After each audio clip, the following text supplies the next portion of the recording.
presidente Petro o el saliente fiscal Barbosa se están comportando a la altura de los cargos que ostentan. Otra vez, lo advierto,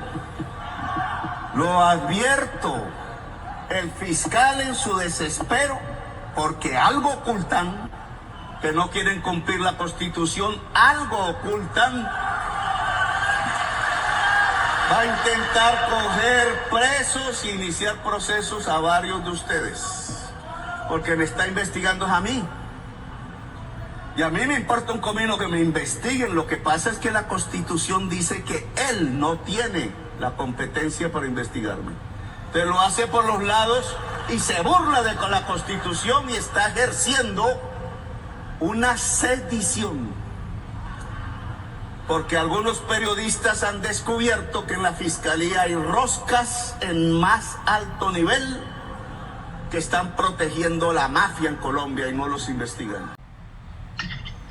Bueno, yo respetuosamente discrepo de las cifras que presenta el señor fiscal saliente, el doctor Barbosa.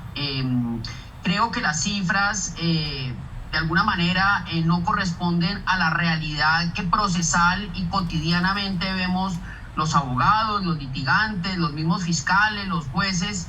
Y es que en mi criterio Colombia está muy cerca de ser un estado fallido en materia de administración de justicia, al menos en materia penal.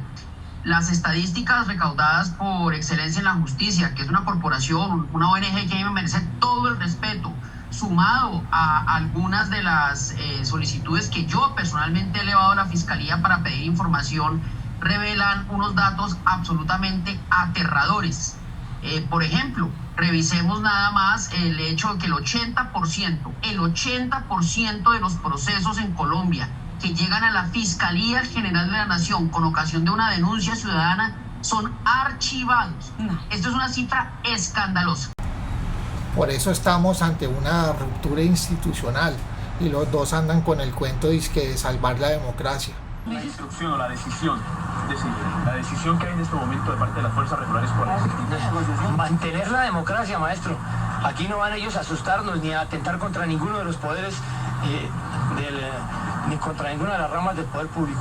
En este momento esto es un atentado contra la rama jurisdiccional y eso hay que dejarlo muy claro, que el ejército está en condiciones de mantener todas las ramas del poder público funcionando porque esta es una democracia y para eso estamos, para hacerla respetar.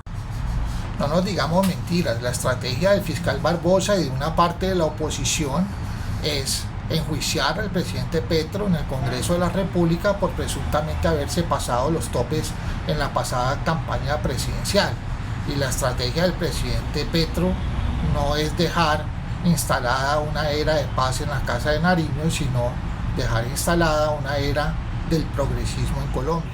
Este es ya el radicado de mi denuncia a Gustavo Petro porque su estrategia de milicianización contra la soberanía y la integridad territorial viola la Constitución y las leyes. Cumplimos 2024, año del juicio político a Gustavo Petro. La legislación colombiana respecto de lo electoral particularmente deriva en el campo penal en 3 delitos específicos.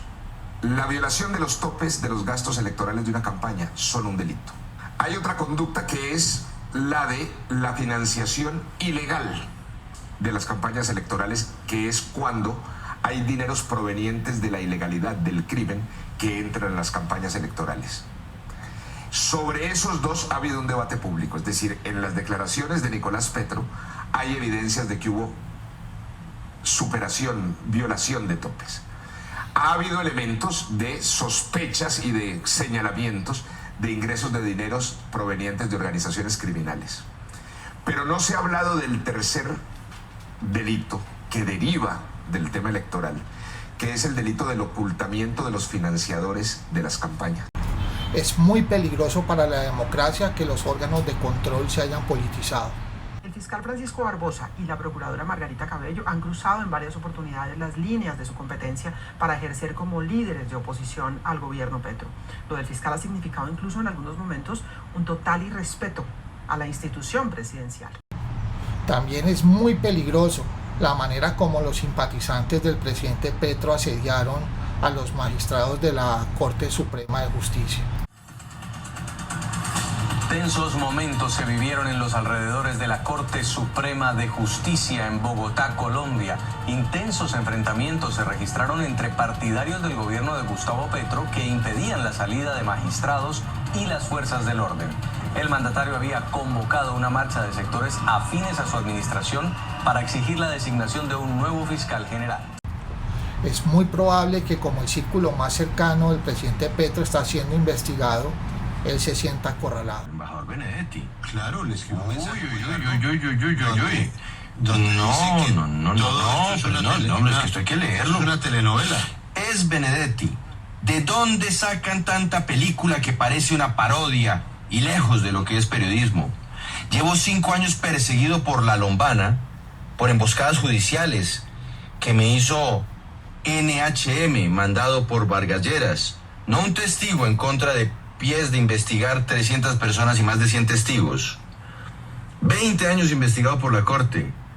¿De dónde sacas que ando huyendo? Y para la Fiscalía Barbosa. Tuve que ver mucho por no decir que yo elegí a Petro. Así que me merecía lo que fuera. Y esto no es lo que hubiera querido, pero es lo mejor. Gracias a mi estrategia se lograron 21 senadores. Ahora me ponen como un aparecido. Aquí solo hay una historia de una traición. Deja la película y deja el libreto que te hace Laura. Si yo hubiera estado ahí no hubiera pasado nada de toda la inexperiencia. Eso explica por qué Petro está actuando como Nicolás Maduro, utilizando a sus simpatizantes como si fueran colectivos bolivarianos.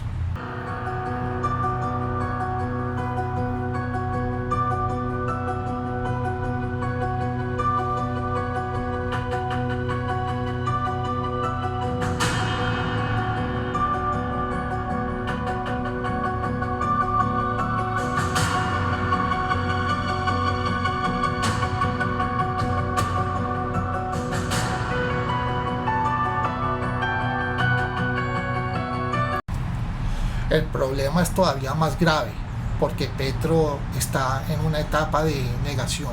Magistrado herido, no hubo ningún magistrado sacado en helicóptero y no hubo un secuestro, siempre pudieron salir y entrar como quisieran.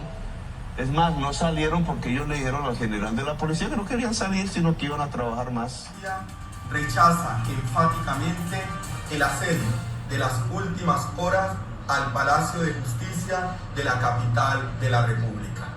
Situación que, además de afectar gravemente el derecho a la libertad de locomoción, pone en grave riesgo la vida e integridad física de magistrados, empleados, periodistas y demás ocupantes de la principal sede judicial del país.